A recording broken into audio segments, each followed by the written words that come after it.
말씀은 먼저 구약 창세기 4장 1절부터 15절 말씀을 보도록 하겠습니다.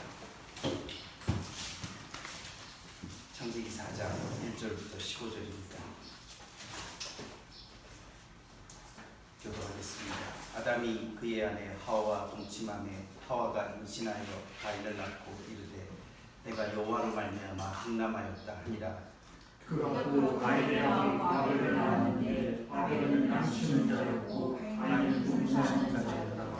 세월이 지난 후에 가인은 땅의 소산으로 제물을 삼아 여호와께 드렸고 아벨은 자기 종이한테 졌을지라 그 기름을 얻어드렸더니 여호와께서 아벨과 그의 제물은 받으셨으나 가인과 그의 제물은 받지 아니하시니라. 가인이 몹시 분하여 안색이 변하니 여호와께서 가인에게 이르시되 내가 분하여 하는 어찌 되느냐 안색이 변하는 어찌 되느냐.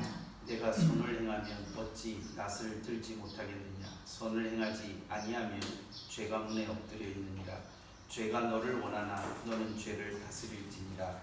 가인이 그의 아우 아벨에게 말하고 그들이 들에 있을 때에 가인이 그의 아우 아벨을 쳐 죽이니라. 여호와께서 가인에게 이르시되 내 아우 아벨이 어디 있느냐. 그가 이르되 내가 알지 못하나이다. 내가 내 아우를 지키는 자니까. 이르시되 내가 무엇을 하느냐. 내 아우의 피소리가 땅에서부터 내게 솟아나느니라. 땅이 그 입을 벌려 내 손으로부터 내 아우의 피를 받았은즉 내가 땅에서 저주를 받으리니 네가 밭을 갈고 땅에서 숨쉬는 효력을 내게 주게 하시오. 너는 땅에서 피하며 예리한 자가 되리라. 가인이 여호와께 아뢰되 내 재벌이 지기가 너무 무거우니이다. 주께서 너희 주님의 수사를 쫓아내시는지 내가 주의 말씀을 외우지 못하니 내가 땅에서 피하며 예리한 자가 되시리라. 무릇 내가 행하는 자마다 나를 죽이겠나이다. 여호와께서 그에게 이르시되 그렇지 아니하다. 가인을 죽이는 자는 벌이 7배나 받으리라 하시고 가인에게 표를 주사 그를 만나는 모든 사람에게서 죽음을 면하게 하시니라. 신명기 26장을 같이 보겠습니다.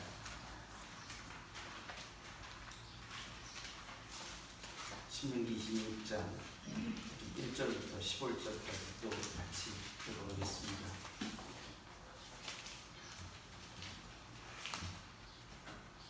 내 하나님 여호와께서 내게 기업으로 주어 차지하게 하실 땅에 내가 들어가서 거기서 거주할 때에 내 하나님 여호와께서 내게 주신 땅에서 그 토지의 모든 소산의 나무를 거둔 후에 그것을 가져다가 광주리에 감고 내 하나님 여호와께서 그의 이름을 주시려고 택하신 곳으로 그것을 가지고 가서 그때 제사장에게 나아가 그에게 이르기를 내가 오늘 당신의 하나님 여호와께 아뢰나이다.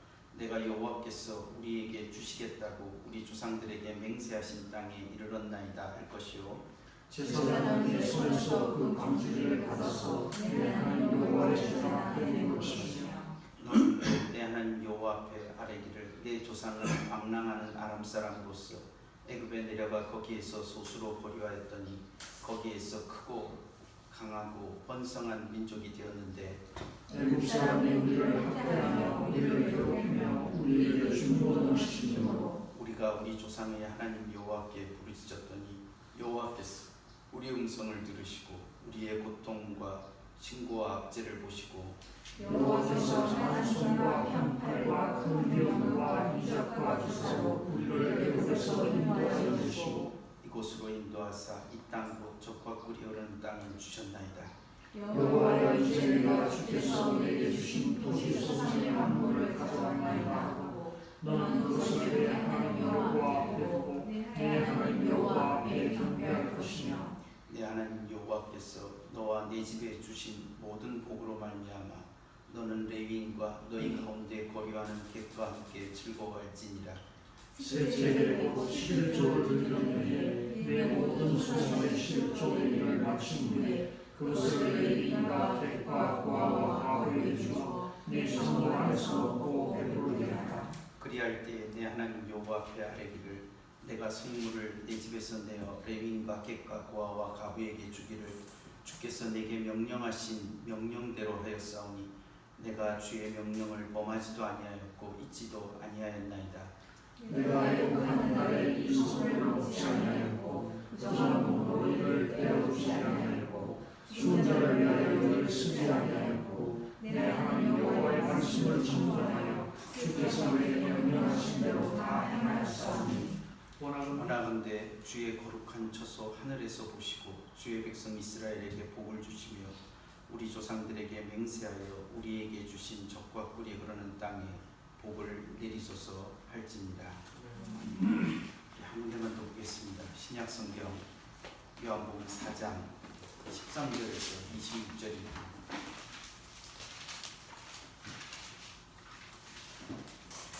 사마리아 성 수가성 여인에게 예배에 관한 이야기를 어떻게 풀어가시는지 함께 보겠습니다. 4장 13절부터 보겠습니다.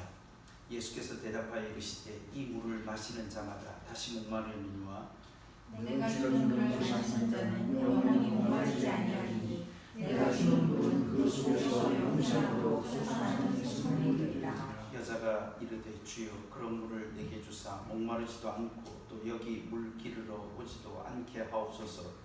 이르시되 가서 내 남편을 불러오라. 여자가 대답하여 이르되 나는 남편이 없나이다. 예수께서 이르시되 내가 남편이 없다는 말이 옳도다. 너에게 남편 너에게 다시 없고 지금 있는 자도 내 남편이 아니니 내 말이 참되도다. 여자가 이르되 주여 내가 보니 선지자로소이다. 우리 조상들은 이 산에서 예배하였는데 당신들의 말은 예배할 곳이 예루살렘이다 하리이다. 예수께서 이르시되 여자여 내 말을 믿으라. 이 산에서도 말고 예루살렘에서도 말고 너희가 아버지께 예배할 때가 이르리라. 너희는 알지 못하는 것을 예배하고 우리는 아는 것을 예배하노니 이는 구원이 유대인에게서 나니라. 아버지께 참되게 예배하는 자들은 영과 진리로 예배할 때가 오나니 곧 이때라. 아버지께서 자기에게 이렇게 예배하는 자들을 찾으시느니라. 하나님은 열심히 예배하는 자가 영과 진리로 예배할지니라. 여자가 이르되 메시아 곧 그리스도라 하는 이가 오실 줄을 내가 아노니 그가 오시면 모든 것을 우리에게 알려주시리이다. 예수께서 이르시되 네게 말하는 내가 그라 하시니라. 신명기 26장을 조금 펼쳐놓고 말씀을 시작하겠습니다. 그리스도 안에 사랑하는 성도 여러분, 오늘 우리가 읽은 구약과 신약의 말씀을 가지고 예배와 지킴이라고 하는 제목으로 함께 말씀을 나누려고 합니다. 청년들과 성경을 같이 공부하면서 가인과 아벨 제사 문제를 몇 번을 나누어서 계속 이야기들을 나누고 있는 중에 가인과 아벨에 대해서 우리 성도들하고도 같이 말씀을 나누었습니다. 출행 관점이 도대체 가인이 뭘 잘못했는가, 이런 관점에서 우리가 이야기들을 계속 해왔습니다. 그런데 같이 조금 더 공부를 하면서 가인이 잘못을 했다라고 하는 것이 왜 제사라는 문맥에서 드러났느냐, 이런 질문을 다시 하게 되었습니다. 도대체 제사라는 문맥에서 가인의 악함이라고 하는 것이 적발되도록 하신 이유가 뭐냐? 다르게 말하면 예배라고 하는 것이 뭐냐? 예배라고 하는 것이 어떤 의미가 있는 것인가? 이런 질문들을 하면서 사장의 문제를 조금 다시 살펴보게 되었습니다. 왜냐하면 창세기 기록 이후에 하나님의 백성들이 하나님께 예배했다라는 첫 번째 표현이라고 말할 수 있기 때문입니다. 그래서 우리가 가죽옷을 지어 입히신 것을 통해서 뭔가 누군가 희생이 된다라고 하는 제사적 개념이 기본적으로 들어있다, 이렇게 표현할 수도 있겠지만, 그러나 그것을 구체적으로 인간이 시행한 그런 첫 번째 기록으로 본다면 가인과 아벨의 제사라고 이렇게 말할 수 있겠습니다. 그 이전에도 제사가 아담과 하와가 했을 것입니다. 그리고 가인도 아벨도 그것을 보면서 자라났을 것이다 라고 하는 것은 합리적인 추론이라고 이렇게 말할 수 있겠습니다. 그런데 가인과 아벨의 문제를 등장시키면서 제사라고 하는 문맥에 넣어서 이 일을 이야기하는 것은 그 가인의 악의 문제를 하나님께 제사를 드린다라고 하는 하나님과의 관계성에서 악의 문제를 다루고 있는 것이다, 이렇게 얘기할 수 있겠습니다.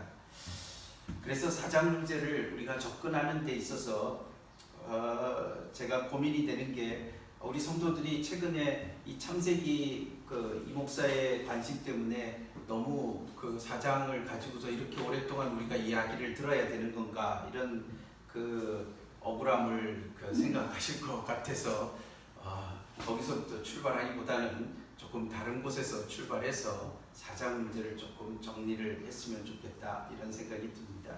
그래서 신명기 26장의 내용으로부터 우리가 예배라고 하는 것이 구약시대 때 어땠고, 또 우리가 요한복음 4장을 통해서 예수님의 이 예배라고 하는 것을 어떻게 정리를 해가시고 계시는가 하는 것을 통해서 첫 예배도 그 흐름선상의 첫 모습을 보여주고 있는 것이 아니겠는가, 이렇게 거꾸로 결론으로 우리가 이 가인과 아벨의 제사 문제를 다시 한번 돌아가 보려고 합니다.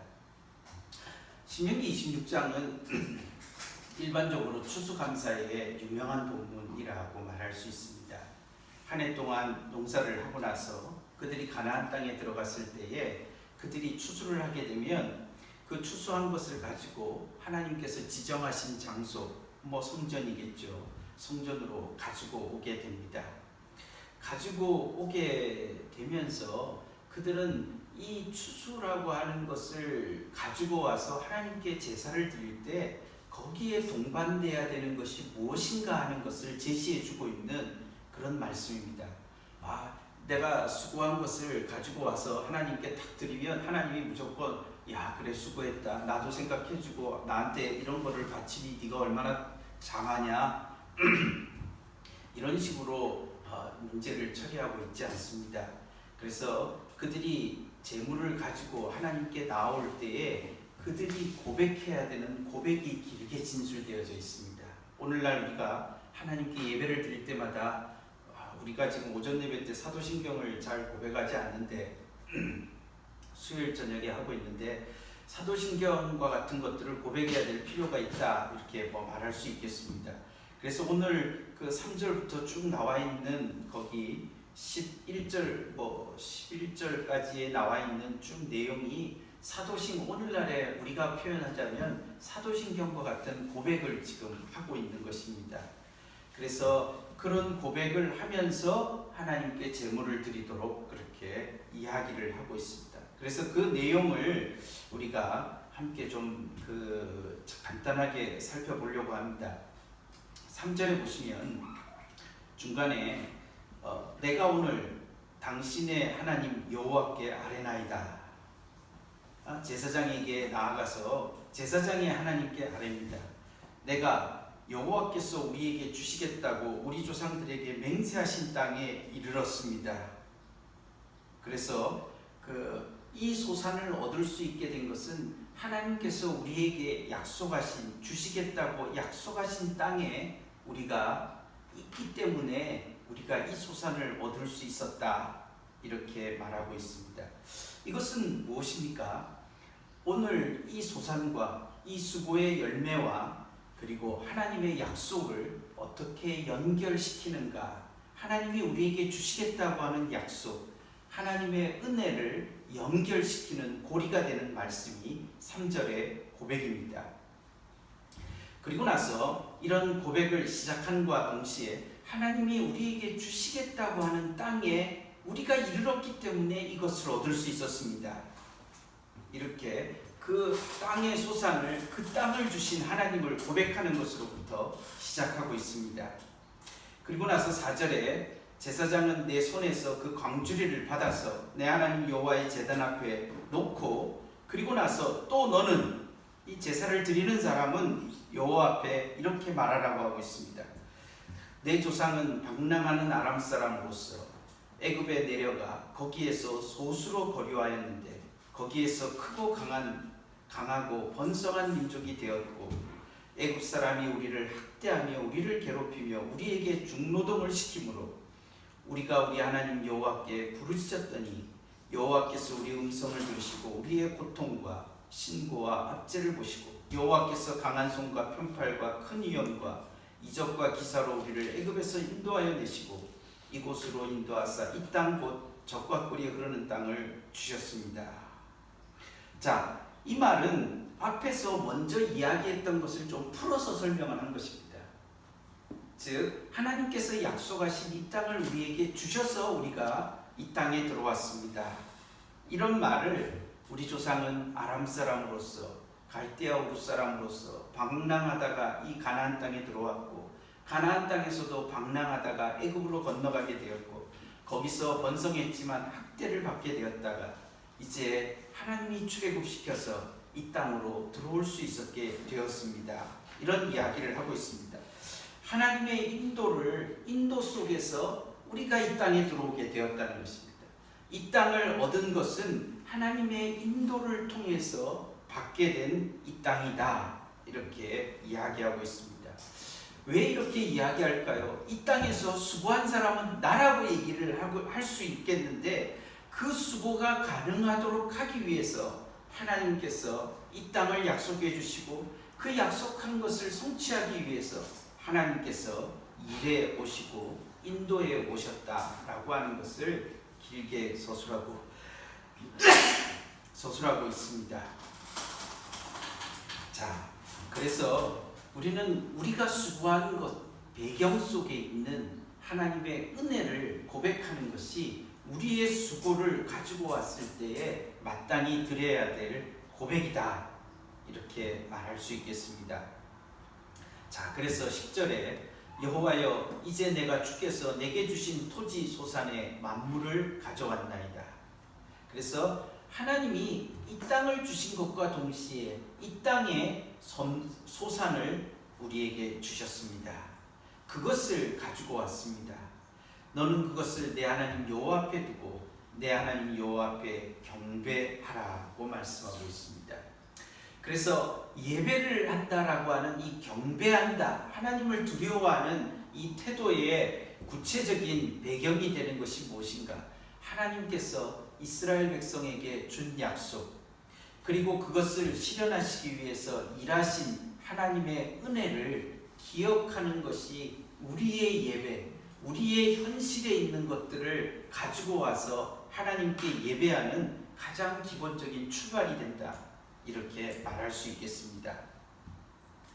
그래서 우리가 수고할 수 있도록 하나님께서 은혜를 베풀어 주시고 하나님께서 우리에게 힘을 주신 것에 대한 고백을 하는 것이 이 26장의 내용이라고 말할 수 있겠습니다. 그래서 경배하는 자는 자기에게 베풀어 주신 하나님의 은혜를 기억하면서 하나님 앞에 예배를 시작한다라고 이렇게 말할 수 있겠습니다. 그리고 나서 11절 이하에서 이렇게 말합니다. 내 하나님 여호와께서 너와 내 집에 주신 모든 복으로 말미암아 너는 레위인과 너희 가운데 거류하는 객과 함께 즐거워할지니라. 여기 모든 복이라고 하는 단어를 우리가 잘 알고 있는 표현으로 바꾸면 모든 선한 것으로 말미암아.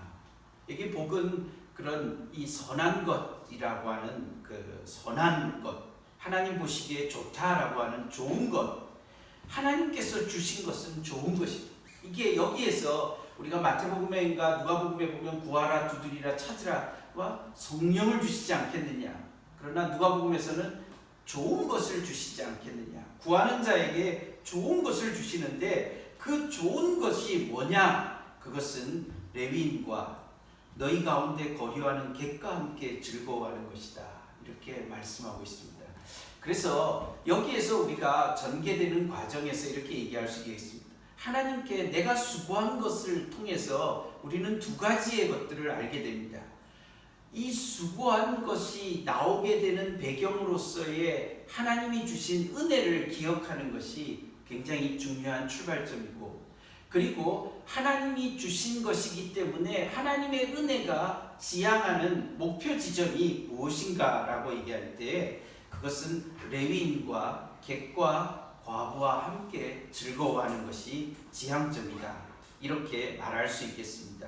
그래서 하나님을 예배하는 측면과 그리고 그것이 다른 사람들을 함께 즐거워하고 다른 사람들을 함께 지켜내는 요소가 함께 있어질 때에 그것을 예배가 가지고 있는 바른 방향이다 이렇게 말할 수 있겠습니다. 특별히 추수한 것을 가지고 자신의 삶의 수고를 앞에 놓고서 하나님을 기억하는 예배의 방식이 어떻게 진행돼야 되는지를 우리에게 말해주고 있다 이렇게 말할 수 있습니다.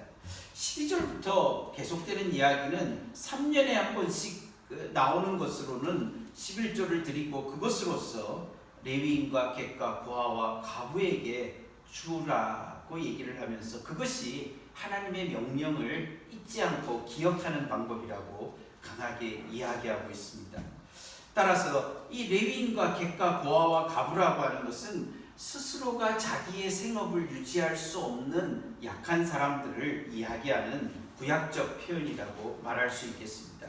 따라서 우리가 예배라고 하는 방식을 통해서 우리가 예배를 할 때마다 하나님 앞에 나오는 나의 현재를 어떻게 이해하느냐, 그 수고한 것, 그 자기가 수고한 삶의 열매를 통해서 우리는 하나님이 주신 은혜가 무엇인지를 첫 번째 기억하는 것이고, 하나님이 은혜로 주셨기 때문에 그것에 담겨있는 하나님의 지향점이 무엇인가, 그것은 다른 사람들을 돌보는 것이다 라고 하는 이 두 가지의 관점이 예배라고 하는 것 속에서 잘 녹아지고 있는 현실이다 이렇게 말할 수 있겠습니다. 그래서 하나님만을 예배하는 것이고 하나님의 이름을 높인다라고 하는 것은 동시에 다른 사람들을 돌보는 자리로 나아갈 수 있는 힘을 얻는 하나님의 명령과 요청을 듣는 시간이다 이렇게 말할 수 있고, 내 삶의 현실에 미친 하나님의 의지가 무엇인지에 대해서 강하게 요청받는 시간이 예배의 시간이다 이렇게 말할 수 있겠습니다. 우리가 요한복음 4장을 읽었습니다. 이 사마리아 수가성 여인과 대화가 시작될 때에는 이 먹을 것이라고 하는 문제로 출발을 합니다. 사실은 제자들이 예수님의 먹을 것을 구하기 위해 시장으로 나갔습니다. 그리고 예수님은 우물가에 앉아 있을 때 이 수가성 여인이 그 우물을 기르기 위해서 뜨거운 낮에 찾아 나왔을 때 예수님께서 나에게 물을 달라 이렇게 말씀을 하십니다. 그때 이 여인이, 당신은 내가 보니까 유대 사람인데 왜 이 그 사마리아 사람인 나에게, 여자인 나에게 물을 달라고 하느냐 이렇게 얘기할 때 예수님께서 네가 내가 누군지 알면, 물을 달라고 하는 내가 누군지 알았다면 너가 거꾸로 나에게 물을 달라고 요청했을 것이다. 나는 목마르지 않는 생수를 너에게 줄 수 있었다 이렇게 이야기를 하고 있습니다. 그래서 내가 주는 물은 영원히 목마르지 않는 물이다. 그 속에서 솟아나는 생수가 된다. 14절에 그렇게 말씀하고 있습니다. 그러자 15절에 여자가 내게 그런 물을 좀 주십시오 이렇게 말하는 장면까지가 진행이 되었습니다. 그때 예수님께서 생수를 주려고 하면서 이런 말씀을 합니다. 네 남편을 불러와라. 이 네 남편을 불러와라 라고 하는 것이 무엇인가 하는 것을 우리가 조금 이야기를 나누려고 합니다. 이 생수라고 하는 이 생수를 주시는 것 앞에서 이 생수를 받기를 원하는 이 여자에게 대해서 예수님께서 달라고 하니까 주시면 좋을 것 같은데, 그것을 주시는 구체적인 방법이, 생수를 주는 방법이 뭐냐라고 얘기를 했을 때 남편을 불러오라 이렇게 얘기를 합니다. 그때 17절에 여자가 저는 남편이 없습니다 이렇게 대답을 합니다. 그때 예수님이 그 여자를 좋게 보고 있습니다. 남편이 없는 말이 옳다. 그렇지만은 그 실체를 이야기합니다. 너에게 남편 5이 있었는데 지금 있는 자도 남편이 아니다. 그러니 남편이 없다는 말이 옳다. 이 말을 어떻게 번역해야 되느냐, 이것을 어떻게 이해해야 되느냐라고 할 때, 그 당시에 여자들이 가지고 있었던 그 연약한 환경이 뭐냐라고 했을 때, 남자가 없으면 그 자라난 여자가 스스로 살아갈 수 없는 그런 현실을 반영하는 말이라고 이렇게 할 수 있겠습니다. 이 여자가 굉장히 방탕한 여자여서 이 남자 저 남자를 기웃거리고 있는 그런 상황이라고 말하면 그거는 조금 현실을 너무 과하게 해석한 것이다 이렇게 말할 수 있겠습니다. 그거보다는 남편을 의지하지 않고서는 자신의 삶을 유지할 수 없는 여자의 그런 그 당시 시대의 여자들이 가지고 있었던 연약한 현실을 정확하게 표현하는 것이고, 결혼하지 못한 관계라 할지라도 그래도 같이 동거하는 사람이라도 있어야 자기의 끼니라도 해결할 수 있는 이 현실을, 비참한 현실을 지금 말해주고 있습니다. 예수님께서 생수를 달라고 하는 이 생수를 주겠다고 하는 말씀 요청 앞에서 남편을 불러오라라고 하는 것을 이야기하시는 것은 무슨 의미가 있습니까? 그의 현실이 얼마나 연약한 현실인가 하는 것에 대해서 이야기를 하고 있습니다. 얼마나 깨지기 쉬운 인생의 연약함 속에 생수가 이 가난하고 깨어지는 현실들 속에 임하고 있는 그에게 제시되어지고 주어지고 있는 생수라고 하는 것을 우리가 기억을 할 수가 있습니다. 그런데 이 여자가 예수님의 이 말씀을 듣고 자신의 현실을 꿰뚫어 보는 이 사람을 보고 선지자입니다, 당신은, 이렇게 이야기를 합니다. 쉽게 말하면 요즘 같은 사회에 전쟁 용하십니다, 전쟁입니다, 뭐 이런 얘기나 마찬가지겠죠. 그러면서 자기의 관심사를 다른 곳으로 옮깁니다.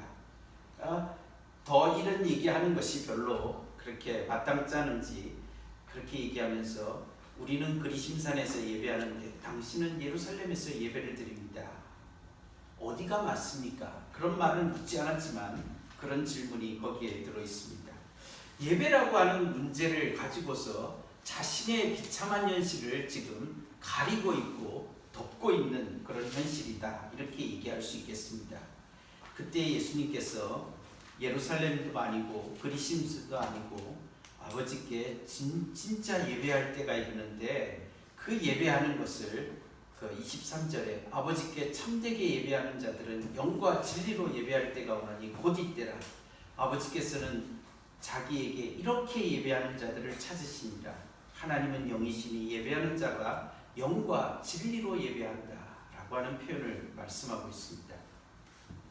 너는 예배의 장소가 중요하다고 생각하고 있지만은, 그러나 정말 메시아가 오게 되면, 참된 그이가 오시게 된다면 그것은 예배하는 자의 구체적인 태도가 더 중요하게 된다 이렇게 이야기하고 있습니다. 그게 바로 아버지가 원하시는 것이다. 예루살렘이냐 그리심산이냐가 중요한 게 아니라 예배하는 자들이 어떻게 예배하느냐, 어떤 태도를 가지고 예배하는 것이 바르게 예배하는 것이냐 하는 것을 여기에 질문을 예수님이 말씀하고 있습니다. 하나님은 영이시니, 이 말을 하는 이유가 뭐겠습니까? 장소에 국한을 받지 않으신다라는 얘기를 하는 것이겠죠. 예배하는 자가 영과 진리로 예배한다. 이 영과 진리라고 하는 게 뭐겠습니까? 이것은 한 단어와 같이 취급하는 게 오히려 좋습니다. 진리의 영으로 예배해라, 이렇게 이야기할 수 있는 말씀입니다. 진리의 영으로 예배하는 것이 무엇입니까? 진리를 가운데에서 우리가 참으로 하나님을 예배하는 건데, 그때는 여자가 25절에 이렇게 말합니다. 메시아 곧 그리스도라는 이가 오실 줄을 내가 아노니 그가 오시면 모든 것을 우리에게 알려주십니다. 메시아가 오면 드릴 수 있는 예배가 바로 영과 진리로 드리는 예배가 아닙니까? 그럴 때 예수님이 내가 그다 이렇게 이야기를 하심으로써 영과 진리로 예배한다는 게 뭐냐? 예수 그리스도를 의지하고 드리는 예배다, 이렇게 결론을 내릴 수 있습니다. 예수님의 이름을 부르는 예배를 하나님은 진짜 참된 예배고, 예수 그리스도를 통하여서 하나님께 드리는 예배가 온전한 예배다, 이렇게 우리에게 말해주고 있는 것입니다. 여기에서 우리는 이 사마리아 여인을 통하여서 말할 수 있는 것이 무엇인가 라고 얘기를 했을 때, 이 사마리아 여인에게 예배를 이야기를 할 때에 예수님께서 말씀하셨던 것은 이 목마른 인생, 누군가를 의지하지 않으면 자신의 인생을 살아갈 수 없는 이 여인에게 예수님께서 너의 삶의 진정한 의지처가 누구인가 하는 것에 대해서 이 예배가 해답을 주고 있다, 이렇게 얘기하는 것입니다.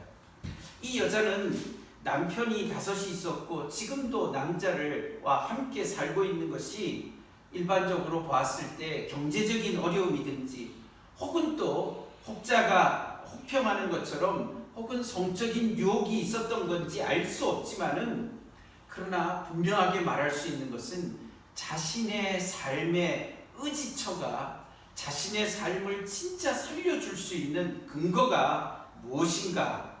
그것은 바로 하나님께 바르게 예배하는 것에 써 있는데, 그 바르게 예배한다는 것이 무엇인가? 그것은 예수 그리스도를 통하여서 예배하는 것이다, 이렇게 가르쳐 주고 있습니다. 그럴 때 그에게는 먹을 것도 생길 수 있고 생수도 생길 수 있고 그의 삶이 살아갈 수 있는 삶이 될 수 있고, 그리고 그 여자는 이 뜨거운 한낮에 물을 길러 오는 것을 넘어서서 이제 다른 사람에게 이 복음을 전하면서 다른 사람과의 관계도 맺어갈 수 있는 길로 나아갈 수 있게 되었다고 그 뒤에 본문에서 우리에게 말해주고 있습니다. 우리는 이런 신약시대에 예수님을 통한 예배, 예수 그리스도를 기억하면서 하나님께서 보내주신 예수 그리스도를 통해서 우리의 삶의 비참함과 우리의 모자람과 우리의 연약함들을 능히 담아주시면서 우리를 하나님께로 나아갈 수 있도록 해주시는 하나님의 은혜를 예수 그리스도를 통해서 기억하면서 나아갈 때에 우리는 그런 회복된 우리의 삶이 다른 사람들을 품을 수 있고 다른 사람들에게 나아갈 수 있고 다른 사람들의 연약들을 담아갈 수 있는 사람으로 자신이 변화되는 것을 이 사마리아 여인을 통해서 우리가 확인을 할 수가 있습니다. 이제 우리는 신약과 구약의 유명한 예배에 관한 본문들을 한 군데씩 살펴보았습니다. 그리고 나서 창세기 4장에 우리의 관심사로 이제 돌아가 보려고 합니다. 우리가 창세기 4장을 다루면서 관심을 가졌던 것은 가인의 잘못이 무엇이었기에 하나님은 가인의 제사를 받지 않으셨는가, 이런 관심에서는 충분히 이야기를 했습니다. 우리가 다시 한 번만 간단하게 정리를 한다면, 거기에 제사를 받지 않는 장면에서 하나님은 이유를 말씀하지는 않으셨습니다. 4장 4절에 3절과 4절과 5절에 보면 아벨과 그의 제물은 받으셨으나 가인과 그의 제물은 받지 않았다. 단지 제물을 받지 않는 정도만이 아니라 그 사람을 받지 않았다라고 얘기함으로써 그 사람이라고 하는 것은 단순히 예배하는 한순간에 고정되어 있는 사람이 아니라는 것을 말해주는 것이죠.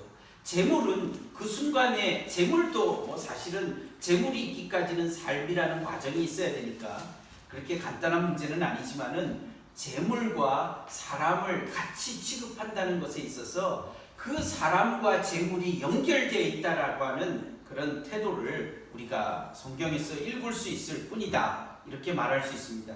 그런데 그게 뭐가 문제냐라고 하는 것은 5절 이후부터 나옵니다. 5절 후반부에 가인이 몹시 분하여 안색이 변한다. 그래서 하나님은 그것을 6절에서 묻습니다. 네가 분하고 안색이 변하는 건 뭐냐? 안색이 변한다라고 하는 것은 뭐냐면 얼굴을 돌리는 것입니다. 분한 것을 어떻게 표현하는 게 아니고 얼굴을 돌려버리는 것입니다. 방향을 하나님께로부터 다른 쪽으로 돌리는 것입니다. 그런데 여기에서 안색이 변하여서 얼굴을 돌린다라고 하는 말이, 얼굴을 하나님께로 향하지 않고 돌린다는 말은 하나님의 은혜를 거절하는 태도를 말해주는 이야기입니다. 그래서 우리가 제사장의 축복에서 보면 여호와가 그 얼굴을 내게로 향하여 드시고 그 얼굴을 내게 비추사라고 하는 표현을 쓰는 것은 하나님의 은혜가 내려지는 표현으로서 하나님의 얼굴인데, 거기서부터 얼굴을 돌린다라고 하는 것은 하나님의 은혜로부터 외면하는 것이다 라고 이렇게 이야기를 하고 있습니다. 그리고 나서 너의 변함에 대한 원인을 하나님이 7절에서 이렇게 말합니다. 네가 선을 행하면 어찌 낯을 들지 못하겠는가? 선을 행하지 않았기 때문에 네가 이런 모습이다. 이렇게 얘기를 하는 것입니다. 이 말은 무엇과 같은 것이죠? 창세기 3장에서 네가 왜 나를 피해서 숨었느냐 이렇게 말할 때 나오는 말씀하고 같습니다. 3장 11절을 보시면 10절에 하나님의 소리를 듣고 내가 벗었으므로 두려워하여 숨었나이다. 이르시되 누가 너의 벗었음을 내가 알렸느냐? 내가 먹지 말라 명한 그 나무 열매를 내가 먹었느냐? 이렇게 얘기하면서 네가 두려워해서 숨는 것, 즉 얼굴에 낯빛이 변하여서 나에게서부터 돌린 이유가 뭐냐? 그것은 바로 그 다음에 네가 먹지 말라고 한 것을 먹은 게 아니냐라고 고발했듯이 여기 4장에서도 마찬가지인 것입니다. 네가 왜 낯을 들지 못하느냐? 그것은 선을 행하지 않았기 때문이다. 이렇게 선언을 해버리시는 것입니다. 따라서 왜 제물을 받지 않으셨느냐라고 할 때 가인이 선하지 않다는 것입니다. 이것을 우리가 정리를 했습니다. 그래서 7절 뒷부분에도 선을 행하지 않으면 죄가 문에 엎드려져 있다. 선을 행하지 않는 삶은 죄가 늘 달려들어서 너를 찢는 삶이다. 이렇게 얘기합니다. 그래서 하나님이 죄가 너를 원하지만 너는 죄를 다스려야 된다. 그럼으로써 선의 편에 서 있는 삶을 살아가지 못했던 가인의 삶을 고발하고 있는 것을 말하고 있습니다. 따라서 가인의 잘못이 무엇이냐라고 얘기를 했을 때 이것은 선의 편에 서지 않은 일상의 삶이 문제가 된다라고 하는 것을 말해주고 있습니다.